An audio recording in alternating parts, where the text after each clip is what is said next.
Business, verification of the meeting properly posted. Yes, it was. Thank you very much. Number 2 for the general business is opportunity for citizens to speak. Do we have anybody that would be interested in speaking to the committee? Anybody? Anybody? All righty.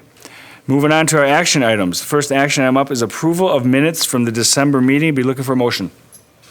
So moved. Thank you. I second the motion. Thank you.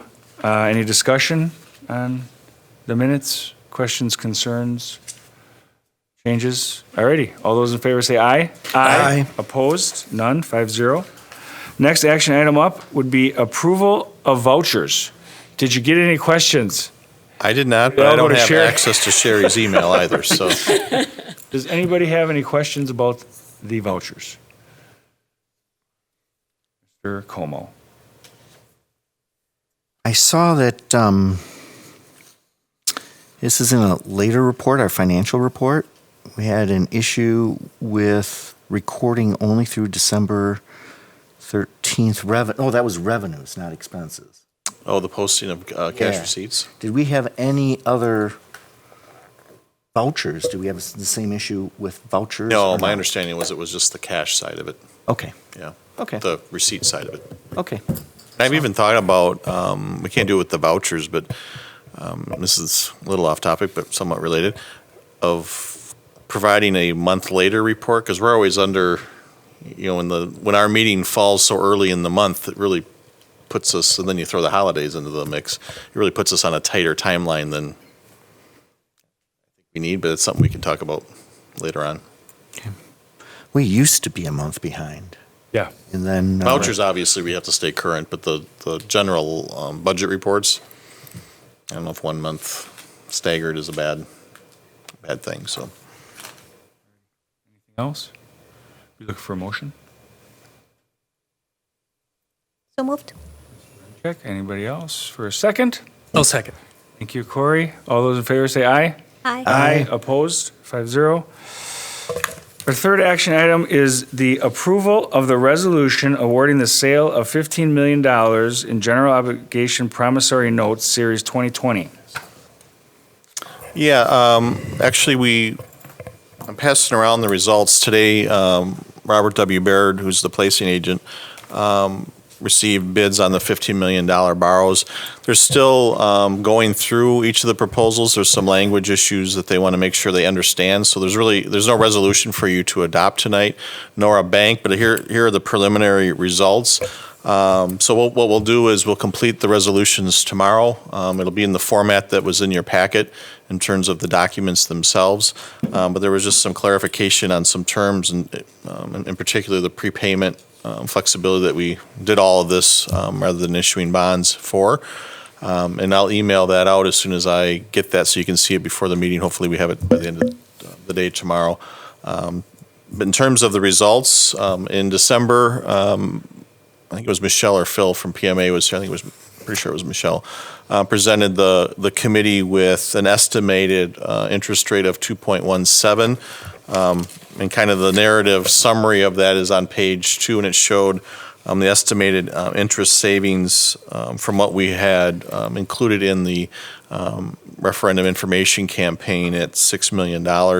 This is just shy of the 2.17, so I think that news is only going to get slightly better, not significantly better. So I think it's a good result. We just wanted to make sure, since the two lowest bidders are so close, we wanted to make sure we nailed down the language rather than just pulling a percentage off their proposal on page 4 or wherever it is. We just want to make sure we're getting the best solution for us. So, any other questions on this? So, did Von Briesen prepare the resolution? Mm-hmm. They're serving as legal counsel on this. Okay, and they basically took the bonds that we just had created the resolution for, Yeah. right? And we just kind of took out the parts that applied to the $15 million. Yeah, they wanted, they thought it'd be good, and I thought it was kind of a creative idea. I hadn't seen this before. for you to see, they sent a redlined version of last year's resolution with the $45 million in bonds.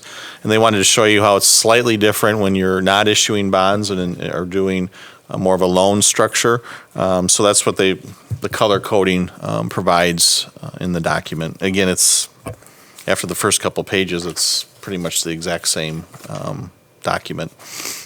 And on page 5 of, page 5 of the resolution, page 8 of the packet, we're looking at section 13, private placement memorandum. I mean, obviously, since we're going to the private sector, is that the purpose of that as opposed to? Yeah, with a bond issue, you have an official statement that comes out, and this PPM replaces that is the loan version of that. Okay. Okay. That's all I had. Just a couple questions. What's the CUSIP? What's that abbreviation for? USIP?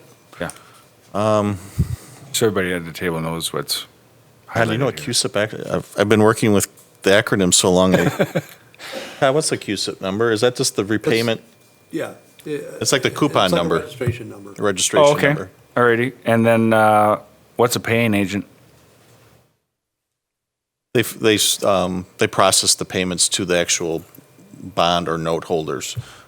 They don't pay. Like Bank of New York might be, there's various trust companies around that will handle, pay through them, and then they make the payment. Yeah, Oh, they make the pay. Okay. Yeah. And there's obviously a fee involved with that. it is, but it's very, Okay. very small. Because that was optional, right, in the resolution? Well, Zion's. we don't have well, to do yeah, it. if we want Zion's, we'll need a paying agent. And that's one of the questions that Baird's working Yes, through with them okay, tomorrow. right, is exactly, okay. If we go that route, Yep. what is the cost? I talked to Michelle at PMA 15 minutes ago, and she said the cost is very minimal. small on the scale of what we're doing, so. And then at the key bank, there's no CUSIP.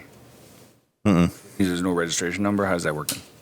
I think they structure it more as a true loan than rather than As notes. like a bank loan. Yep. Okay. Gotcha. And then has a default rate. What does that mean?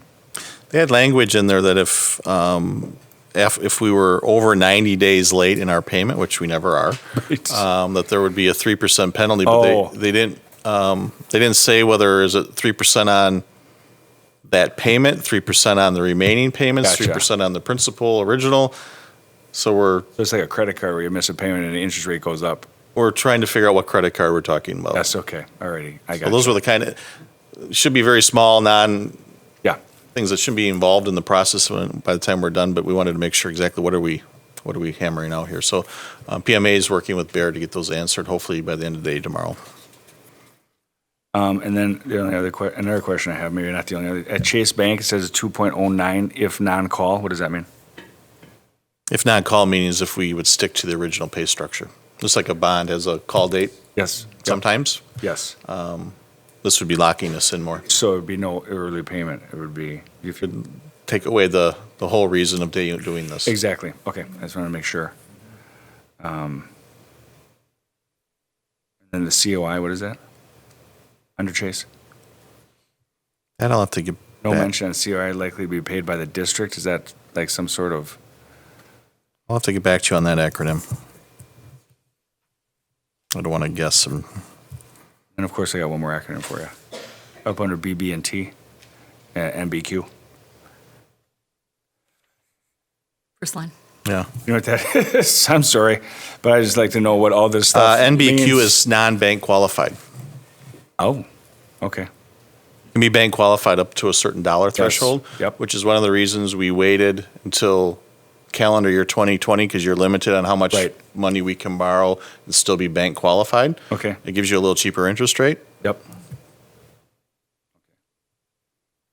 I'll have to talk to PMA about these acronyms next time. Yeah, just so we know. I mean, No, that's fair. someone asks. We had anticipated this being a much cleaner process because you set up a response document for them to fill in, so they're Yep. filling into what we're asking rather than what they think we want to know. Right. And when that didn't come together, we truly just ended up with a work paper at this point. All right, any other questions? So we're not doing the resolution, that's. I have nothing- Because it's not real. Nothing for you to act on, except for the results are well within what we talked about last month in terms of cost. Excellent. Thank you. So when do you think that's going to come back up, the resolution? We hope to have the board act on it Wednesday, It's the full board. the full board. Bypass the committee. Now, I agendized it under F and F, and there won't be a motion coming from me. I don't know if that's a big deal or not. I don't know if it's a big deal either. Or- I think what'll happen is at the full board, we'll see how people feel about that. I mean, Okay. if people want to send it back to committee for us to Okay. first look at, that'd be fine. Okay. But, I don't That think would delay us a month, there's no maybe. requirement to send anything through committee, right? no, we can, at the And we can full act on board. anything we Yep. want to, right? Yep. So if we wanted to, we could just do it under, And timing's kind of critical on, I mean, obviously, we've bid for the document and the funds to be released on certain dates, so right? I wouldn't think, because we've certainly been talking about the second draw for a while, but We can still do it under F and F. We could though. do it on our FF or we could Yeah. do it on our general business because we've done that already too. Voted on stuff on our general business. It's up to the Sure. board president, obviously. just let me know whether I need to change the, Right, that's what I'm getting Agenda, I at. don't wanna- So whatever you want to do with. Do you have a preference? No, I do not have one preference at all. Then why don't we just move it to, like, item K, Yeah, under general under business. general board business? okay? Yeah, let's do that. Keep it as a discussion. Because there is no recommendation coming from the committee, so. That's the problem with us having, It can be we're so done tight either with way. the board, that we have to guess what, If you leave it under F and F, you don't have to redo the agenda. You could simply make a motion to forward this to the board pending whatever information you need to know, and that's all that would be. Otherwise, we're changing the agenda, and those 24 hours, it would be, I think if it's left under F and F and it's stated why it was done that way, and all your recommendation is to forward it to the board, there's no action on the debt until you Just see have the to add numbers. that to the script. Leave it. It's up to you, Joe. Doesn't matter to me. No, I'm I fine. don't really care. I'm fine. Seems like It's it's going to get less- done. yeah, originally, Less when work from a when Todd and I talked posting about it the other perspective. day, we thought at least the committee tonight would be able to approve the bank Right. in the deal, knowing that the documents would be completed tomorrow, but obviously, we're still working on that. So Todd, would you recommend us having a formal motion to just? Yeah, just forward? recommend that you forward the final approval of this to the Board of Education pending whatever correct information that needs to come in tomorrow or Wednesday. Okay. And then what I believe Darren should do is send that information out to the committee. So nothing has been approved other than you're forwarding this to the board. That's a good idea. So do we have a motion to recommend, I'm mainly reading the SOSORA agreement only. Recommend for final approval, this be forwarded to the board for consideration? Is that, So moved. I second it. All those, any discussion? Any concerns about that? All right, all those in favor say aye. Aye. Opposed? None? 5-0? Excellent. All righty. Our fourth action item is approval of recommendation for Town of Waukesha Tax Incremental Financing District Number 1. last month, this was agendized for information, and we had representatives of the town here to provide some details. But Dr. Gray asked for more consideration or guidance on the next joint review board meeting, which is the 21st or 21st. I also got some updated information just before 4 o'clock this afternoon from the town. A new plan, project plan revised as of December 26th. New legal opinion, and then a response to Mayor Riley's correspondence going back to October. So that was, all those are at your desk for your review. I did email them out too if you want to read them electronically as well. So, I don't know, Dr. Gray, if you have anything to add to that, or I don't know if these changes, if it's premature to do anything tonight, given the fact that you're just now getting these. I mean, the new December 26 plan, I don't know how extensive the changes are. I just got it tonight as well, so. It may be that you're not ready to make any kind of recommendation pending reviewing this information that just came through tonight.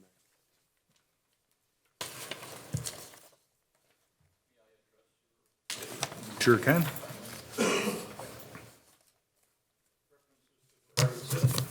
Your preference. By a microphone, that's all. And if you could turn the mic on, Brian, Hit that the would be button, great. yeah. There you go. Good evening, Brian Fisher, BRIANFISCHER. I am the current chairman of the town of Waukesha, and I want to thank you very much for the opportunity to just share a couple things with you quickly tonight.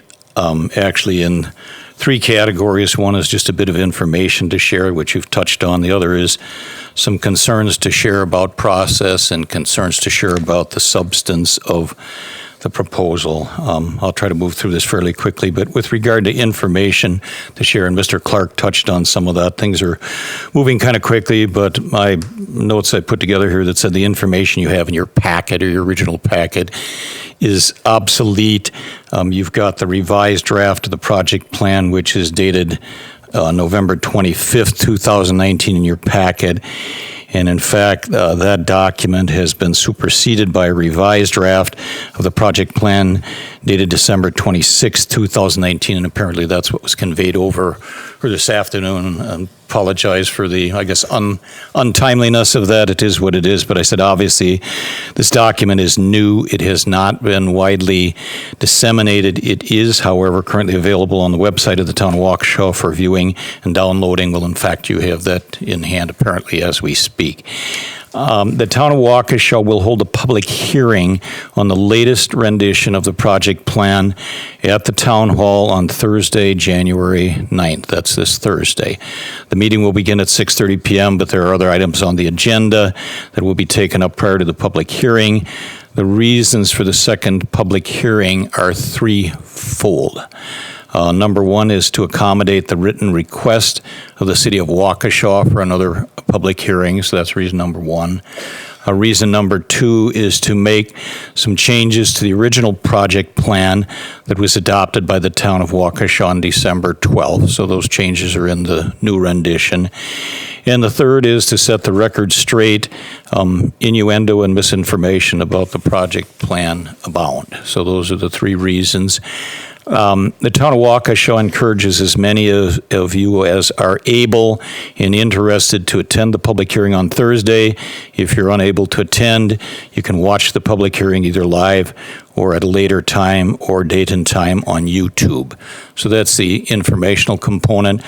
And as far as concerns I have to share with you, I put some of them under a category I call process concerns.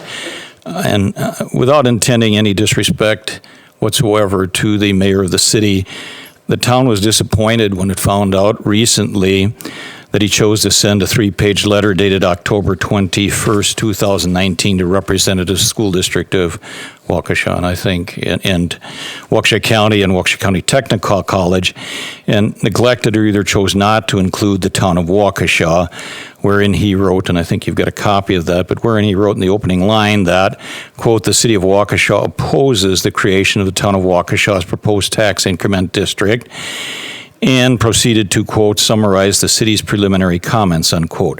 Earlier today, the town forwarded a copy to the school district of our response to the preliminary comments from the city, debunking many of them. Please thoughtfully consider our response. And again, you haven't had an opportunity to see that, but you now have it in hand. Similarly, and again, without intending any disrespect to the city or anyone else, I desire to be respectful tonight. The town was surprised during the meeting of the Joint Review Board on December 19th when the representative of Waukesha County pulled out a 7-page communication from the city entitled, quote, remarks regarding revised proposed town of Waukesha, TID number 1. The representatives of the school district and Waukesha County Technical College acknowledged receipt of the communication, but no one from the town had ever seen it before. The town is in the process of responding to this communication. We will forward a copy of our response to you forthwith. Please thoughtfully consider it when you receive it. Not unlike any other proposed TID or TIF district, the project plan should be evaluated on its merits and its merits only. That said, the town of Waukesha is well aware of the fact that considerations other than the merits of the project plan have crept into the discussion. This is simply wrong. Several examples of what I call, and really in the kindest words that I can muster, I'm going to call it discussion creep, are as follows. It has been said that the town of Waukesha has not been friendly to developers or economic development, and that the town does not have that history with the school district. The town does not agree with this point of view, but more importantly, even if you subscribe to this point of view, you ought not let it color your judgment. That would be wrong. It has been written that the, quote, project plan has no real development potential, and that it is being, quote, rushed into just in order to be able to cross off a requirement for incorporation as a village, unquote. The town does not deny that it needs to form a TIF or TID district in order to incorporate, but in such a crass, politically and self-serving comment misses the larger point. The town has invested a tremendous amount of time and expense in its plan to create its first TIF or TID district. The town has been deliberate and responsive to the concerns of others. We've received and acted favorably upon input from the city.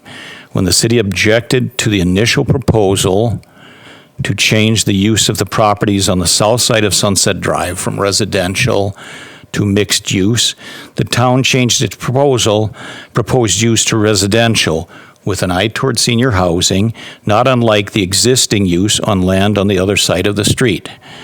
The town has been a good neighbor to the city and desires to remain so going forward.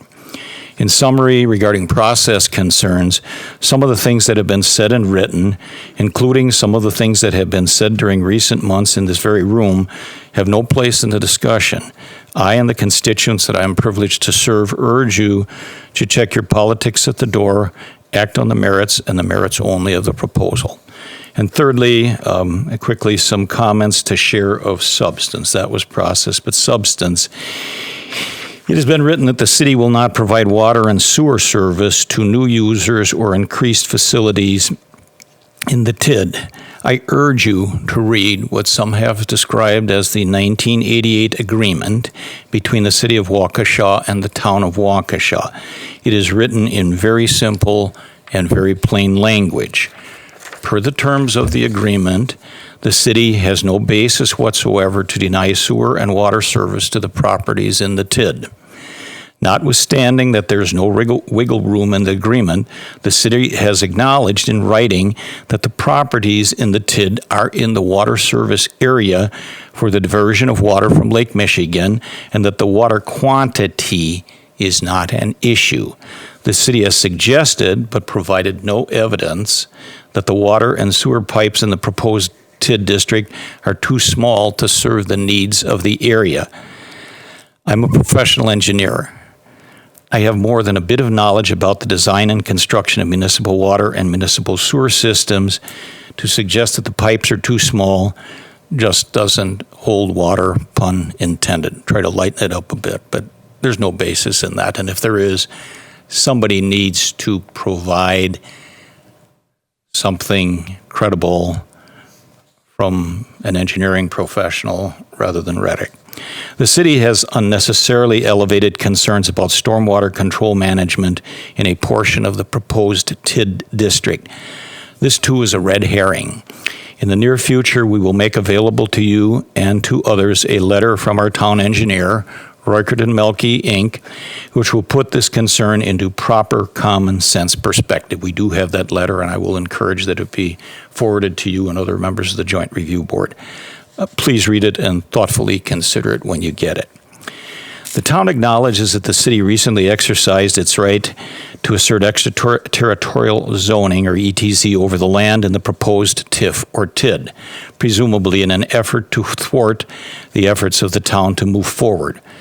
absent objection to the city to the proposed zoning of the land, and committed to being cooperative and reasonable going forward, the town contends that the imposition of the extraterritorial zoning authority, ETZ, by the city is much ado about nothing.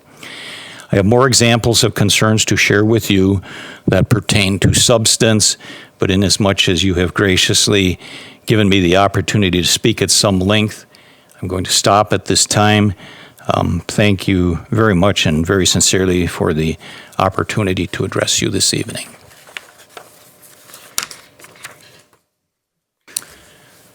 Brian, would you mind leaving a copy of your I comments? not only would mind, I don't know whether I have enough of those to And we pass can, around, but yeah, we can I certainly have will that do replicated. and we can give that to you. I would typically speak extemporaneously, but I opted in this instance to actually put those into writing.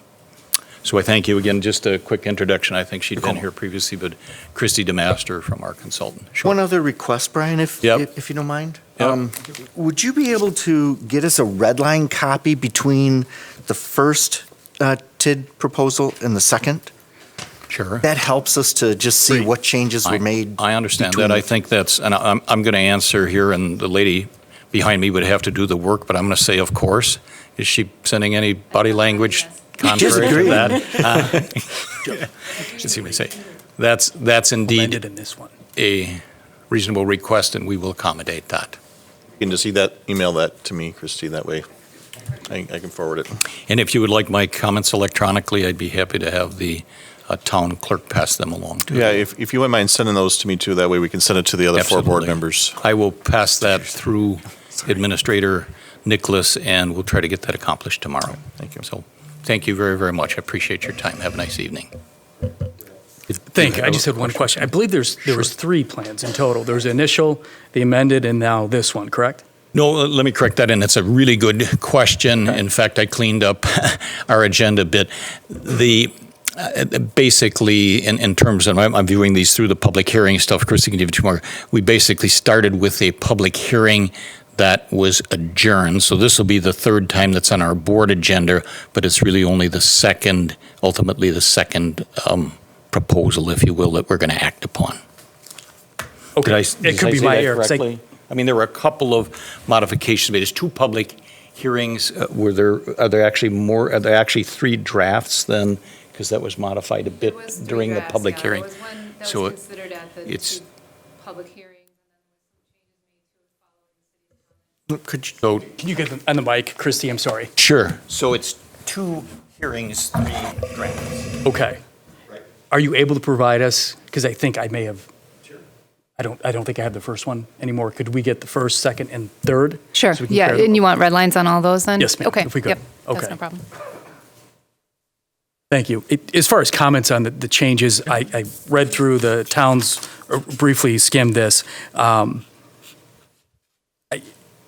I don't want to give comments on without digesting this, so I'll digest it and then. Okay. And I do appreciate the tone and the tenor of your presentation, Mr. Fisher, so. can you turn that Oh, mic you on can turn your too? mic on too. Yeah. Sorry. There we go. I mean, in fairness to it, did I get that turned on? Oh, here? you're good. Yeah, if the red light's on, you're good. In fairness to it, some of this is evolving on the fly. I mean, we recognize, and I wasn't necessarily going to go to the next joint review board meeting is the 21st of January. We're anxious to move ahead as quickly as possible, but we understand and respect that people need to have an opportunity to digest the information. I mean, that's the bottom line on it, because we want people to make informed, responsible decisions on the merits of the proposal. So we're willing to be as gracious and accommodating to any reasonable request as we can be, and I give you that commitment tonight. Okay? Anything else? If not, thank you very, very much. I appreciate your time. Definitely, keep going. Sorry, one follow-up. As far as, I saw in one of the town comments to the mayor's October 21-19 letter, did the town not receive this until recently, and that's why it took some time to provide these responses? Yeah, and I don't want to sound edgy about that, but yeah, as you can see, we were not, it's not addressed to us. I mean, it's addressed to Paul Farrell, County Executive, it's to Dr. Gray, Superintendent, and to Dr. Kittle, Chief Financial Officer of Waukesha County. We didn't, I don't know whether you have, I don't have it right in front of me, the date on, but we didn't see this until very recently. And the other thing that we didn't see, and again, I don't mean this unkindly in any way, but when we had our first public hearing at the second or the continued part of it. You might have that date in mind, but Director of Community Development Jennifer Andrews from the city was there and made actually a very nice and lengthy presentation with some of the concerns. She left us copies of that document, well, unbeknownst to us. Then she proceeded to revise that and send it out to the other 3 members of the Joint Review Board, totally unbeknownst to that. And the representative from Waukesha County produced that at the meeting of the Joint Review Board on December 19th. And frankly, at the town, we were a bit baffled because everybody else had seen it except us. And I don't mean to be unkindly about that. I mean to say that we're a bit naive or what or not about this. Yeah, it's our first step into the water, but we just want to make sure that all the communications and that type of thing are provided in a timely manner to all the parties that are involved. I don't want to sound edgy about that. Not taking that way, sir. Regarding your comment about no place in the discussion, checking our politics at the door, I know I made some comments about the TIF and the elephant in the room about incorporation. I have no historical knowledge or opinion on whether or not the town should be incorporated. Frankly, I don't care. And a lot of the comments from your attorney, Mr. Attorney Macy, seem to be as if he was speaking to the city. We are not the city of Waukesha. We are not the Joint Review Board. There was citations of state statute that limits and governs the Joint Review Board's ability and scope of consideration. We're not governed under that. I'm not governed under that. Yeah. I don't consider it taking politics into consideration. What I always ask when I'm presented with issues that are a multitude of different opinions is why? Why are we having to address this now? Why do we have to get it done before June? Why does everybody have to take time out of their time, put it on the schedule, on the agendas, research it? If it's merely as a pretext for incorporation, then I look at it and say, why are you wasting our time? I'm not suggesting you are, but that's a concern. So I don't think it's politics. I'm not going to check anything at the door, except my own personal bias, which I don't have any. Whether it means there's anything to the town or not, I'll look at the changes in the TIF, in the TID, but that why question is relevant. And if I'm looking at presentations here, not only yours and Attorney Macy's and stuff in the papers and my own research, my recommendation as to what our representative of the Joint Review Board will do will be based on all of that. And I don't think in any way, shape, or form that's improper. I understand that and deeply appreciate it. I guess just from my perspective, I'm not here to defend, to criticize. I'm not even to comment much on what people said. I'm trying to kind of tamp some of that down, but I'm saying everybody involved in this needs to look at it on its merits and consider it on its merits. I guess I will just leave it at that. We have looked at and transcribed YouTube proceedings from previous meetings and that type of thing, and I think some of the comments were probably appropriate, and I think some of them probably weren't. From my perspective, and that's a judgment thing. I mean, you're being fair and kind about it. Look at it and consider it on its merits. Do not prejudge it, and don't bring things into discussion that don't belong there. That's all we would ask. Is that reasonable? Fair enough. Fair enough. Good. Okay. Good. Well-meaning individuals can disagree. So they absolutely can. There's not a question about that. They only can, and from time to time they probably should. But the key about it is they have to be well-meaning. Yes, sir. Right? That's what it's all about. Thank you all deeply. I know that took quite a bit of time. I'm very much appreciative of that on behalf of the town of Waukesha. Thank you. Thank you.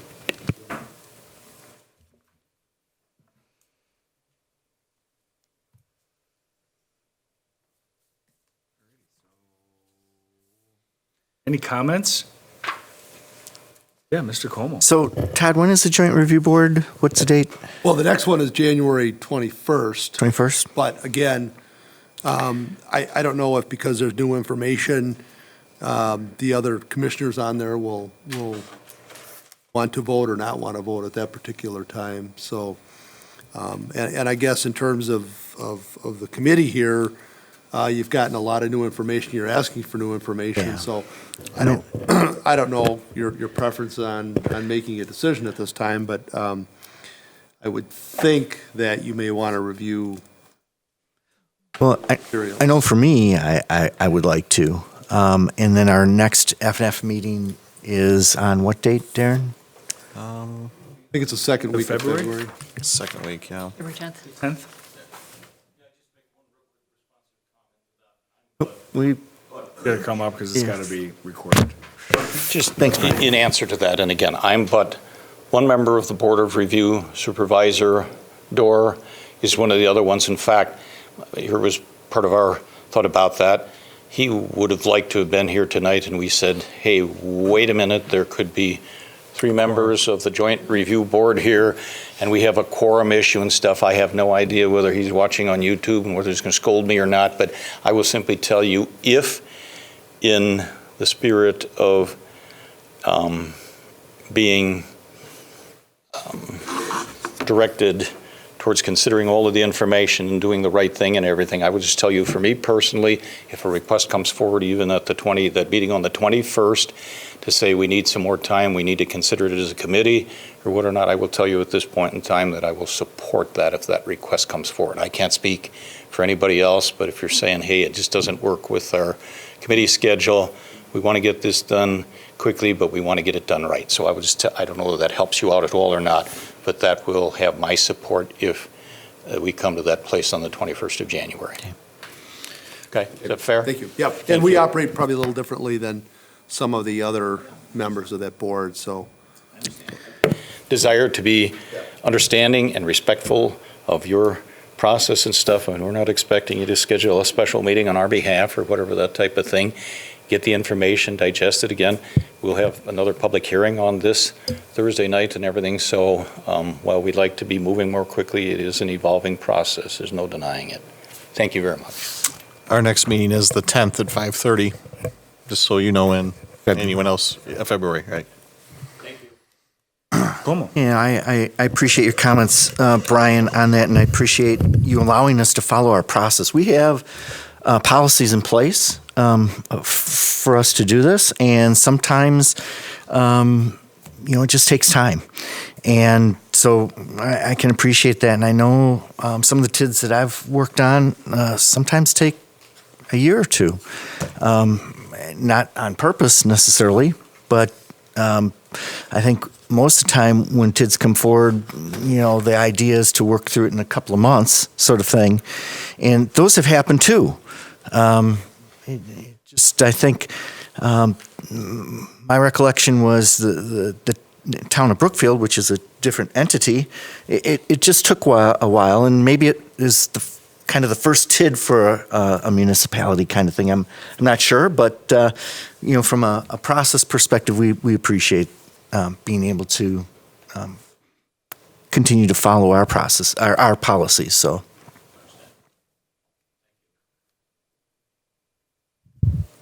Anything else? Any other comments? All righty, thank you very much. Moving on to information items. First up is monthly budget update. I will try to fill in for Sherry's shoes here. I used to do this a long time ago, but it's been 20 years. Rusty? Yeah, very rusty. To go back to Joe Como's question earlier, revenue is not reflecting all December activity, only up to the 12/13. The Rev Track payments, which is the credit card payment firm that we use, is not reflected in the documents. So again, that's not huge dollars in the overall scheme of things, but it's important to note. In Fund 10, the biggest state sources was equalization aid. We received $13.5 million. and then $354,000 in bilingual bicultural aid, and then we had some grant activity as well. In looking at the expenditures in Fund 10, we're very close to where we were last year in terms of percentage of total budget, running a little better than last year, but within a range that you would consider to be a solid performance going forward. Purchase services, we spent $463,000. That one's kind of hard. A big part of that's the utility bill, so it's not odd to, in a cold winter, to have higher purchase service, but we had winter on Halloween, and we haven't really seen much of winter since then. So the rest of the expenditures are all within lines or where we'd hope to have them, so there's no unusual expenditure pattern there. December, in Fund 27, which is our pupil services, we received our special ed aid payment of $884,000, and then Medicaid payments of $94,000. Medicaid's the hardest thing probably to track. The feds are in charge of it, and you never know when you're going to get it or what fiscal year it's going to fall in. And if it falls in a different fiscal year, it goes in Act 10 or in Fund 10, not 27. It's just everything you would think something from Washington would be. Again, expenditures all seem to be in line, right around 35% of salaries and benefits. 43, she noted that we're closing in on the second draw, which we'll hopefully approve Wednesday or at least bring forward for the board to consider. And then you have the detail GL reports, so I can attempt to answer any questions you might have. Questions? Oh, Mr. Como. Speaking of Medicaid, I remember, 12, 15 years ago, when we first started looking at it, we're like, why aren't we ever getting reimbursed? And we actually put a process, more of a formal process in place for that. And as you mentioned, sometimes it just takes a year or two for them to get caught up. Oh, yeah. Where are we at in that process, or where are they at in that process? Are we fairly up to date, or? Joe Cook's here too. I think we're pretty much up to date. We had, I think last year, kind of a boon year of payments, but it was like 2 years Like or 2, 3 yeah, years of yeah. payments. So you really couldn't use it as a benchmark for budgeting to cast it forward. But I think we're operating close to within the fiscal year of our claim. And But what, it could stall again. and could just you to be fair. remind me of the efforts that we have to go through for Yeah, claiming it's a lot of, and Joe, if you want to come up and fill in any holes I leave here, it's a lot of record keeping and validating that the services provided by our staff are Medicaid eligible, whether it's some of Joe's staff or whether it's kids on the bus, and so it's a lot of paperwork. The revenue we receive is a gross revenue, not net. It takes a lot of work to apply for these funds. It's worth it, don't get me wrong, but it's not free and clear money. So did I? Yeah, our speech and language pathologists, our occupational therapists and physical therapists complete monthly reports. Our paraprofessionals and special education teachers do daily reports on the attendant care that they're providing to students. Attendant care is self-help, making sure kids are safe, assistance with toileting and things of that nature. Lynn Cummings, who's our program manager in student services, she coordinates the monthly budget submissions, the training. So while I agree with Darren, the dollars are worth it, but it's extremely time intensive to get those dollars. Working with transportation, making sure that kids are verified to be Medicaid eligible, making sure that we're providing 2 or more services so that we can get billed for those services. It's a time intensive process. Appreciate that, Joe. Is Lynn the only one that's focused on there? Is that multiple people in your staff? Well, Lynn is the kind of the general point of contact, but we have 35 speech Literally everyone on your pathologists, staff. 150 another they another all have individual 160 records. aides. Everybody is doing something towards that. So when you said training, it was training on how to submit these? Everything this information? from submitting to making sure that you've got the time sampling form correctly, where you're recording what's being done on a day-to-day basis, working with the transportation department and first student, excuse me, to make sure that we have bus attendance records, that the services that we're claiming are actually being provided, for instance, on a day when the kid rode the bus. So there's a lot of work that goes into this. Okay. Thank you, Joe. Any other questions? Mr. Cook? Brady? Any other questions of Mr. Clark? All righty. Is that the end of your presentation, Mr. Clark, on the budget? Yes. Okay, good deal. All righty, moving on. For our 2021 long-range budget projection. I'm handing out some summary pages from the Baird budget model that we've utilized for several years here. And as part of our normal process, my office comes to you in January to kind of give you an update on where we project out. The projection's multi-year, but really, when you look at the multi-year, you're looking at the trend. You're really not looking at specific numbers. But then there's the projection we're doing into next fiscal year. It's a little easier this year because next year will be the second year of a biennial budget, so you know most of the information you need to know except for enrollment. So you need to make a projection for that. So again, long term, I sometimes people react to this and start running. It's the trend you're looking at, not the specific numbers over the multi-year. And the issues facing us, I could probably replay last year's presentation on the budget forecast all over again. Nothing much is changing. The major factors are all still there. So what I did this year, the model has a lot of output data points, and this is a spreadsheet that probably has 40 tabs and too much information to come in and go through everything.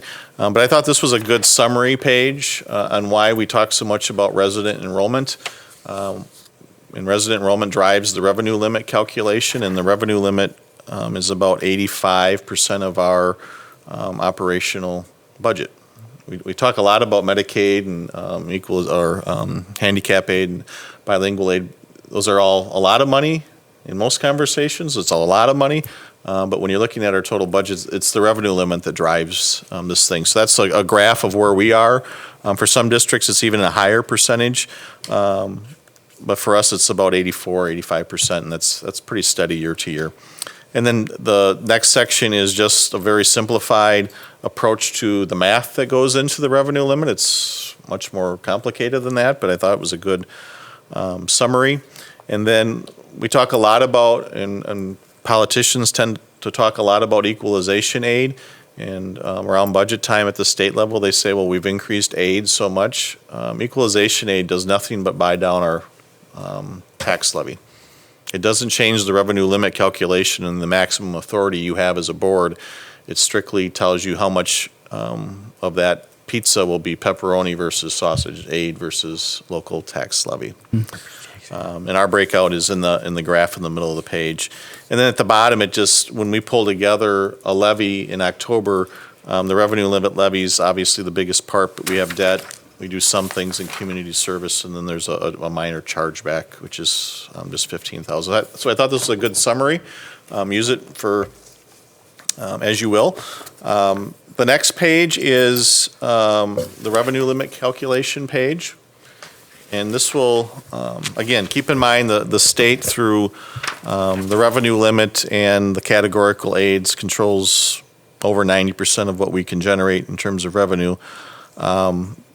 The revenue limit, again, I teach a class at Marquette, and I always say, if you want to know how your private school or public school is doing, know what your enrollment's doing, because that'll always tell you whether you're gliding up or down or in between. So a little history. In 1819, the revenue or the enrollment was 12,655. About 4 or 5 years before that, we were over 13,000.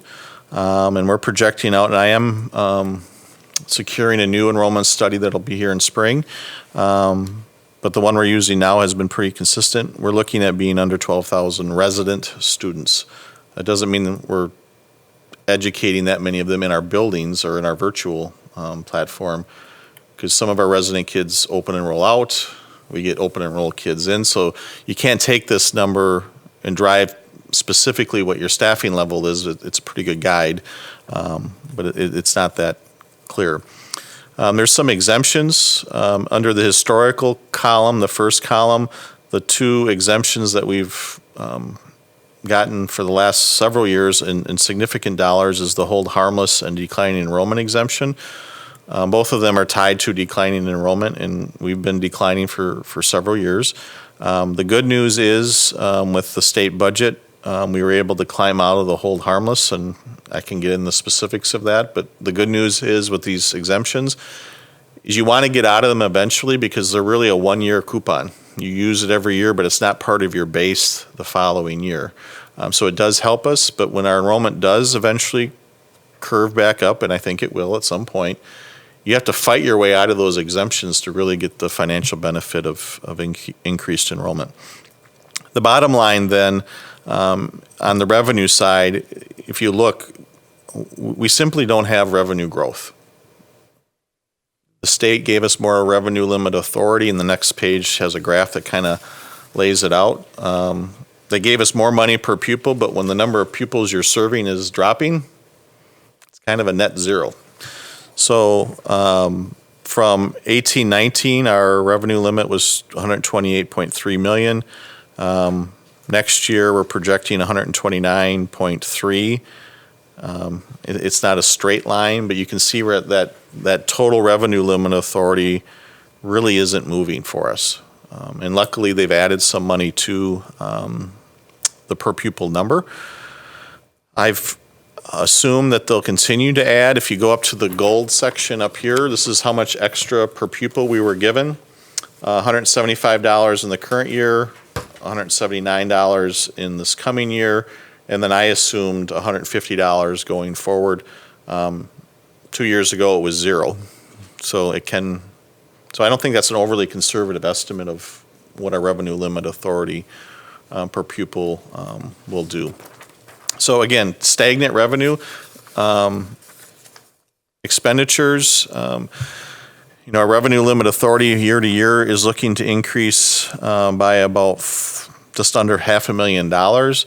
A 5% increase in health insurance, which more than likely we'll have to work our way down to, costs us about $800,000 alone before we pay a penny in raises, a new program, a new project, a new anything.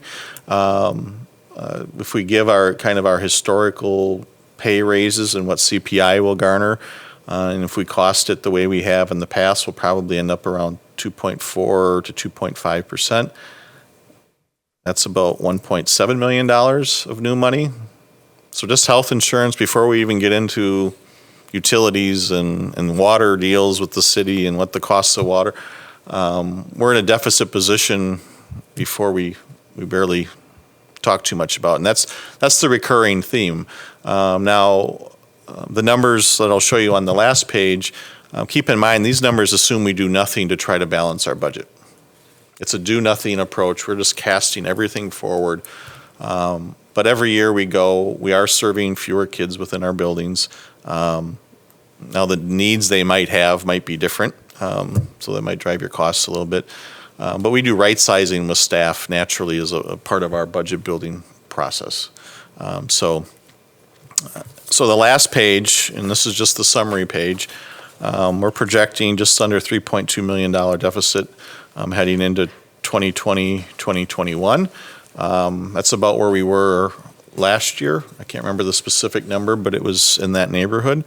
And really, I don't see anything changing on the funding or expenditure side if history tells us anything. And until that enrollment swings, and it'll take a couple years to get the full financial reward of that, I think we're going to have some level of struggle. And now, maybe health insurance comes in. We'll be looking at renewal numbers in about a month, a little less. Maybe that's looking really bright. maybe it's looking really bad. And bad anymore is, like last year, I think we were around 10% renewal. And we worked our way down to that 5% number through plan design changes. So we might be coming back to you with plan design changes because we have the board to adopt those. So that's the financial projection in a nutshell. Again, when you're looking at this last page, this is a do-nothing approach. It doesn't, it's cumulative, so I want to stress that because sometimes people jump to that number and it won't be what this is laying out, I can tell you that. A lot of information. I'm trying to keep it as high level as possible because we could spend hours on it if you want. So once we get to the trough in the enrollment and we start to go up, we need to dig ourselves out. There's a few things that we have to, we're essentially penalized. Penalty is a wrong word, but we have to go through a transition.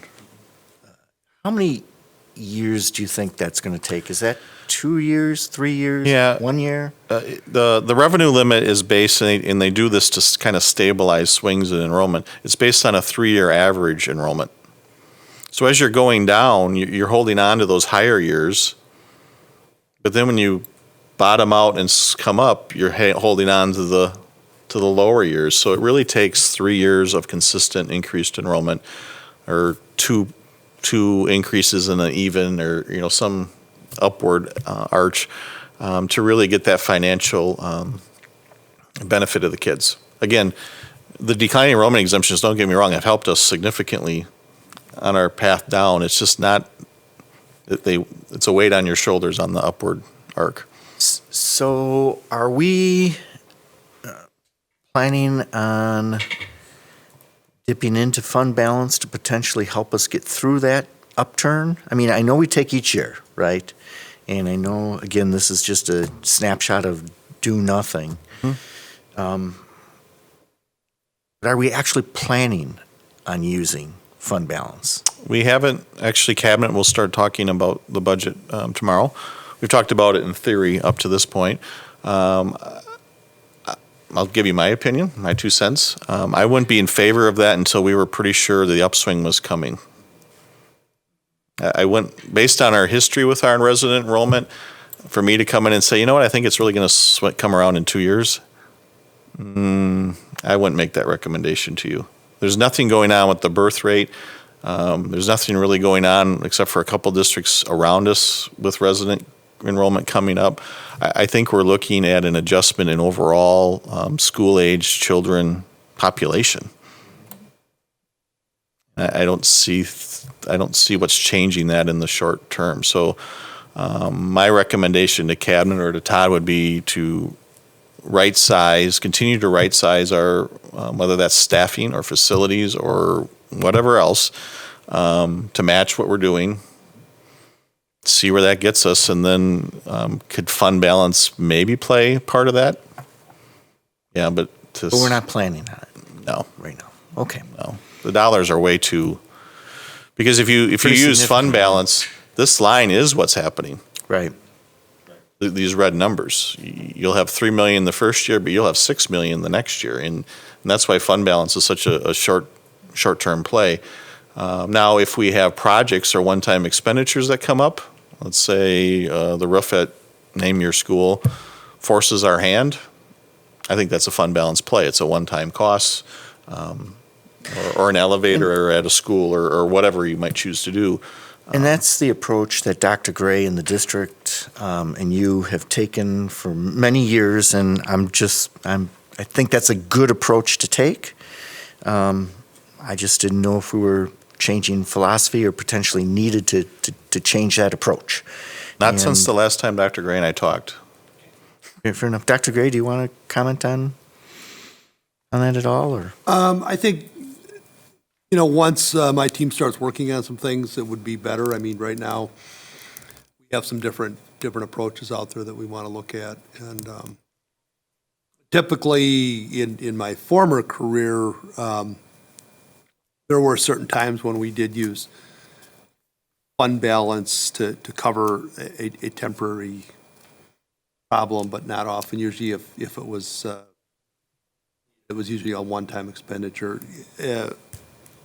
Early on, back in the 90s, early 90s through late 90s, there was a tremendous amount of enrollment growth in the one district I was at, and we were putting on an addition every year, literally every year, sometimes multiple. And there we depended on a combination of current funds and some fund balance to cover those. But Yeah, that was again, a those were different one-time type of costs. situation, yeah. Okay. Yeah, increasing enrollment sometimes in drives retrospect, it would've costs been too. nice to go to referendum early on, but we didn't know what that enrollment growth was going to look like. And so, and that could happen again. I mean, no one was expecting it back in the late 80s when I started, and then all of a sudden the 90s enrollments took off, so. Okay. Appreciate it. Thank you. Any other questions? I have a question about the FTEs on that page, 11,856.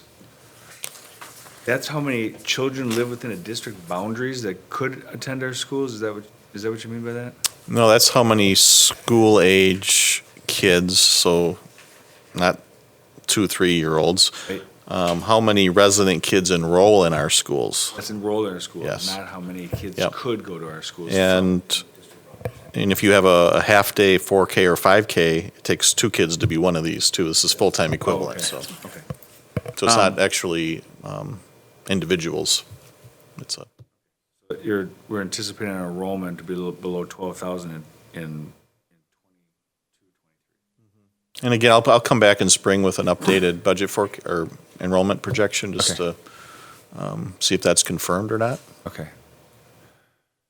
So when do you think this upswing is going to happen? I'm hoping with the next enrollment projection. I don't know, it's not unusual, and I think Waukesha, I know McGuanago, to have a wave. And you kind of operate within a range of enrollment. It's not always that. And the districts that are this eventually become Yeah, they will. that too. You run out of space or whatever. If history is any trend, you would think within 5 years we start seeing. But what makes it hard to use history now is vouchers and open enrollment. And so even if this number goes up, if a lot of the kids are leaving, we're getting 20 cents on the dollar or whatever the funding per kid is. So it's not as crisp and clean that way. So what do you anticipate the increased enrollment would be attributed to?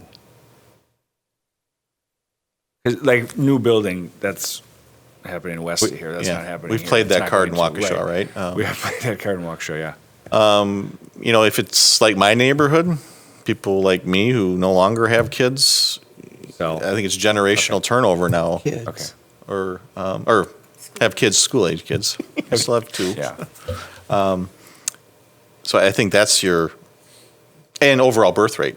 And that Right. family's not waiting Right. till their upper 30s to have 2 Yeah. kids. They're having 5 kids, and they're starting younger and Right. sooner. But it's hard to project that. Yeah, no, I understand. A lot of the neighborhoods around west have not made that turn yet, which is why west enrollment is what it is at. My concern is that Well, these people the are whole staying in state, their the house. entire Yeah. state is I mean, losing people are staying in their house till they're 70. Yeah, but I mean, even so, That's 20 the years. population, the K-12 population in the state is declining. Right, Some yeah. districts might be increasing because they have the land and the ability. Yeah, they're to building. grow. But in general, the K-12 population in the state is declining. Yeah, right. And So- And we're not declining any more or less than that, but. Right, it's yeah, about that's what I average. mean. So what we're looking at is the turnover in the housing to increase our, Yeah. yeah. And having been in McGuanago and their construction boom years, don't count houses, count swing sets. Yeah, exactly, because you're going to have a neighborhood full of houses A lot building of swing sets. young There's no couples kids. are buying that house, and it's the 2 of them Yeah, and I have no scientific proof for this, but it's a feeling I have. Just because they're houses doesn't always mean there's right, boatloads of kids, or they're 5 years out, yeah. before they're hitting our schools, so. Ms. Renchick. Thank you. I have a couple questions. I thought when Foxconn came, that was going to bring a lot of families and enrollment was going to change then. Good, but they're It's still, going slow. They're slower than they anticipated, way behind schedule.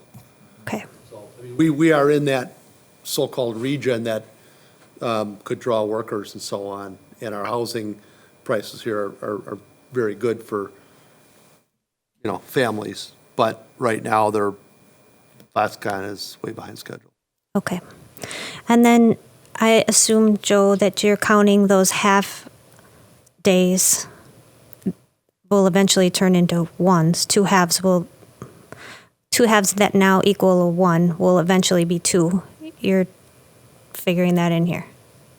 yes. Okay. Did I say that? Yeah. And- Yeah. we understood what you They said. grow up. And we don't have that many most of our programs are full-day programs, so. But all the 4Ks? Except for 4K is 0.6. Okay. That's why 4K is so important when we, and I've even, it's so important because once parents get into your schools, they tend to be, they create friends with families and they tend to stay with you. That's why the 4K program, and Joe and I have talked a lot about 4K and what that structure should be, is so important, is to get them, kind of a working interview for us to see how we do, so. With all the 4K sites, I thought those were all two equaling one, and then you were still counting them as that. I didn't know, and that's a lot of them, but that's 0.6? 0.6. Okay. Ready? Yeah, Mr. Como. Sticking on the FTE, the numbers here on your sheet are only for the students within our district, correct? It doesn't include open enrollment. No. Does not include eAchieve. And we're still at a positive number. Counts eAchieve If they resident live, kids. if they yes. live here. Yep. Okay. So what would be kind of interesting, at least to know, and you probably have this data, is for our eAchieve number of FTEs, how many are within the district versus coming we from have other that. districts? And you always give us the information on how many have left the district, right? And how many, or at least how many have open enrolled to us. Yeah, Do we usually know? provide you a graph, and we have that information. I forget the timing of that. Yeah, we do know the outgoing number The in and too. out and the net. Yeah. Now, what we don't know is those who take vouchers. Yep. We don't get a number, we just get a dollar amount. Okay, that's where the hole is. Okay. I knew we weren't 100%. Yeah, I think Sherry gave you that open enrollment graph. We were getting close to finalizing the budget, so it might have been September, probably October, because September would have been pretty early. And that number's fluid throughout the year now, so. The other thing we don't know is, we have a private charter school in town, and those numbers aren't, we don't know what those numbers are as well. We don't get that information. Do we know how many kids that are in our district boundaries total? School-age kids? Yeah, we know that, right? We have that number, and it's a combination of public school and generally private school, but but some of the numbers are blurred, like with the private charter school, we don't always get those numbers. Oh. Is that the I think- UW Milwaukee Charter School? Pardon me? Is that the one that's chartered by UW Milwaukee? Yeah. Yeah. And then as far as kids taking vouchers, we just get a dollar amount, and so we Right. have to kind of guess how many FTE that is. We don't get an actual number on that, so. I want to say there's probably, at least looking back a number of years ago, 3,000 kids who are living here but using other than the public school. Right. Okay. My recollection, isn't open enrollment a net positive to the district? Yes, Okay. yeah. With the Achieve. With the Achieve, brick and mortar, open enrollment, we're upside down. Right. Right. And then, just so I don't forget, the assumptions that were used, and these are living assumptions as we go forward, especially the health insurance number. I shared this last month, but just in case you wonder what we were using to come up with this projection, this is the big assumptions. There's others, but these are the real drivers. And I guess I can't stress enough, this is also kind of our guidebook over the next 6 to 8 months, what the board's plans are. So if there's major shifts, this committee needs to have those conversations as early as possible, because contracts go out May 1st for teaching staff, and once you do that, you've kind of limited, your flexibility one way or the other. So just keep that in mind as we go forward, in case you're wondering what we were thinking at the time. I provided that copy as well. All right, any other questions or comments? All righty, moving on to our third information item, which is open enrollment space availability for 2021. Yeah, Joe's here to speak to this agenda item, which is an annual event, so. Good evening. The school board needs to approve the open enrollment seats by its January meeting. A few years back, there was a request to bring the open enrollment projections to a committee. So I'm here tonight at FNF to give you an idea as it relates to funding, as to what we are going to do next year as far as setting seat limits for open enrollment. This is an area that becomes very difficult to predict because it is January and we have kids enrolling in our district up to the first and second week of school. It's usually ongoing, but we do get quite a few enrollments into September. So we're doing our best estimates for you. A couple points of clarification in this document that you have in front of you. Butler School is going to be the only school that is closed. That's due to its attendance area enrollment.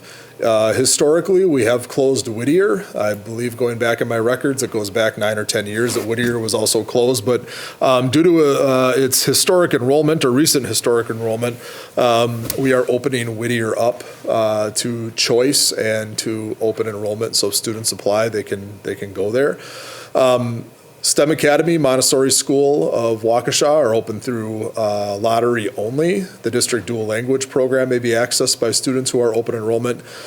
However, the families cannot apply. That's an important point for the board. You cannot apply to a school or a program. You must apply to the district. So an outside family can't pick to go to Banting, for instance. They have to apply to Waukesha, and then where we have space available is where we place. Another point of information for everybody is that if we have 0 seats available for open enrollment in a brick and mortar school, seats are offered through eAchieve. So everybody who applies to Waukesha eventually can get a seat through eAchieve. We do have waiting lists at our brick and mortar schools. You can see in the tables below what we are predicting by grade level as available space. This doesn't necessarily mean that all of those seats would get filled. You see some of those numbers look a little high, 81, 69, 67 for open enrollment. Again, the purpose is to fill vacancies in your classrooms. It's not to create situations where you add staff. At the elementary level with 13 elementary schools, 81 may seem large, but it could be 5 or 6 students at a school. It could be 0 at some schools. So as the summer goes on, as the school year goes on, when the window is open, we really pay close attention. Stephanie Peterson, our enrollment coordinator, provides weekly updates to Sharon Thede and I and the principals and Darren so that we're on top of the actual number of kids and what our staffing needs are. Another point of note is we are closed for special education. We're proposing to be closed for special education.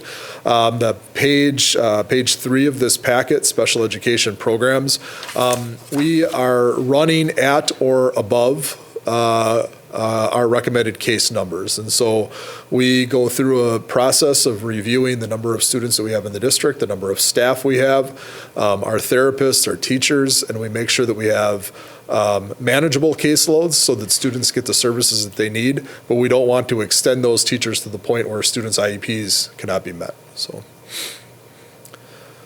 that is the information in front of you. I'm available for questions.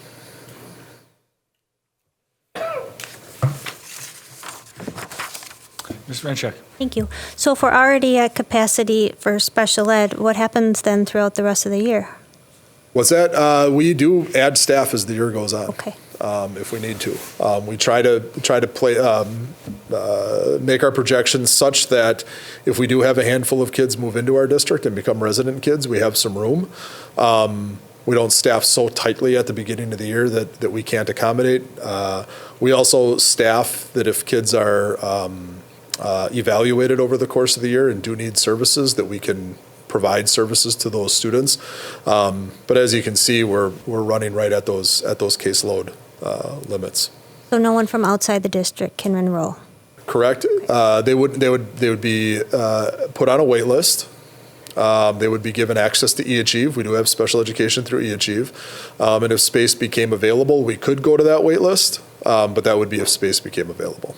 And eAchieve would only be at their home. They don't go to They a don't come to library our schools or for service. That's correct. That's virtually through eAchieve. Okay. It's also important to note that if you do go to your wait list, you can't be selective in that wait list. So if you were to look at for instance, if you were to look at sixth grade, where we're projecting 0 seats, if we do have a number of kids on that wait list, we set a number of seats, we could start to accept, but you're accepting the wait list for what it is. So you can't pick and choose kids. It's if you have room for 10, you take 10, but it's the first 10 kids then that are on that wait list. Meaning special ed or not? Correct. And special ed then would be diverted through eAchieve if they wanted that seat, not into one of our brick and mortar schools because we are closed for special education in our brick and mortar environment. Mr. Como. Yeah, I know this isn't required as part of your report, Joe, and if you don't have an exact number, I'm just looking for a rough number. Sure.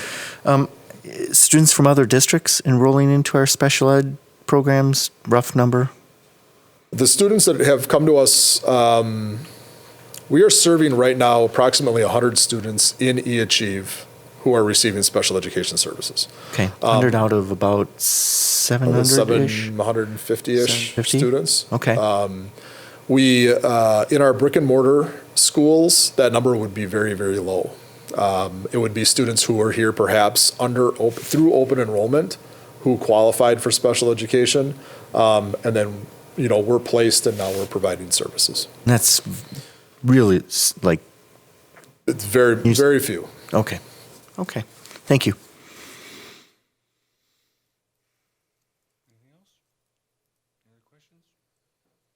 Excellent. Ready. Next up would be discussion items, which there are none. And then other business, recommendations for future committee meetings. Does anybody have any recommendations for future committee meetings? Anything pops up, email Darren and myself, and we'll get it on the agenda. Alrighty. We have need to adjourn to executive session. Excellent. Looking for a motion to go to, that's Mrs. Reincheck. I would move to adjourn to executive session pursuant to Wisconsin statutes 19.85 parentheses 1 parentheses E for deliberating or negotiating the purchasing of public properties, the investing of public funds, or conducting other specified public business whenever competitive or bargaining reasons require a closed session. Is there a second? I second it. Thank you, Ms. Boyd. There'll be a roll call vote, I believe. Aye. Aye. Aye. Aye. Aye. Excellent. We are closed.